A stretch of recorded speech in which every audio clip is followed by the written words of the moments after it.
So ఈ వీడియోలో అయితే గర్భరక్షాంబిక దీక్ష ఎలా చేయాలో నేను చూపిస్తున్నాను. సో ఫస్ట్ పీఠం వేసుకొని రెడ్ క్లాత్ వేసుకొని పసుపు కుంకుమ క్లాత్ వేసి ఒక ఫోటో చూపిస్తున్నాను కదా, ఆ ఫోటో అయితే నేను గర్భరక్షాంబిక టెంపుల్ నుంచి అయితే తీసుకున్నాను.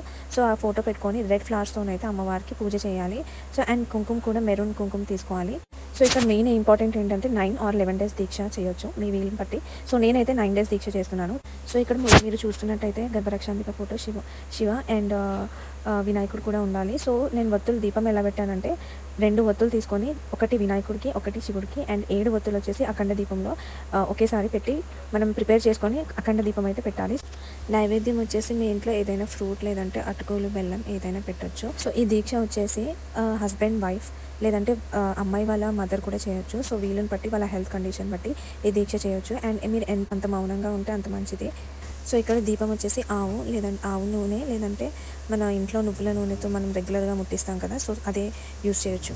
సో ఈ దీపం వచ్చేసి మార్నింగ్ బిఫోర్ 6 o'clock అయితే పెట్టాలి అండ్ ఈవినింగ్ కూడా సేమ్ బిఫోర్ 8 o'clock వరకు మళ్ళీ తలస్నానం చేసి పెట్టాలి.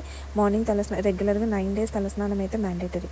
ఎంత వీలైతే అంత మనం సైలెంట్గా ఉండాలి, ఎక్కువ మాట్లాడవద్దు. అండ్ పూజ చేసినంతసేపు ఓం శ్రీ గర్భరక్షాంబికాయ నమః అని అనుకుంటూ ఉండాలి.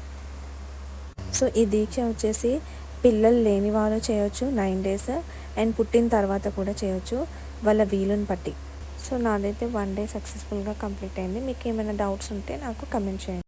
సో ఈ దీక్ష వచ్చేసి పీసీఓడి ప్రాబ్లమ్స్ కానీ ప్రెగ్నెన్సీ ఇష్యూస్ ఉన్న డెలివరీ మంచిగా అవ్వాలన్నా కూడా ఈ దీక్ష చేయొచ్చు. అండ్ పిల్లలు మంచి చదువుకోకపోయినా లేదంటే వాళ్ళ హెల్త్ కండిషన్ బాగాలేకపోయినా కూడా ఈ దీక్ష 9 days or 11 days అయితే చేయొచ్చు. సో గర్భరక్షాంబిక దీక్షలో ఇంకా మీకు ఏమైనా డౌట్స్ ఉంటే నాకు కమెంట్ చేయండి. సో ప్రజెంట్ ఎవరైతే ప్రెగ్నెన్సీ ఉండి డెలివరీ అవ్వబోతున్నారో వాళ్ళందరికీ కూడా ఆ అమ్మవారి బ్లెస్సింగ్స్ ఉండాలని కోరుకుంటున్నాను. సో మీరు నా వీడియోస్ చూసి అండ్ లైక్ చేసి సబ్స్క్రైబ్ చేస్తున్నందుకు థ్యాంక్ యూ సో మచ్. అందరికీ కూడా అమ్మవారి బ్లెస్సింగ్స్ ఉండాలని కోరుకుంటున్నాను. శ్రీమాత్రే నమః.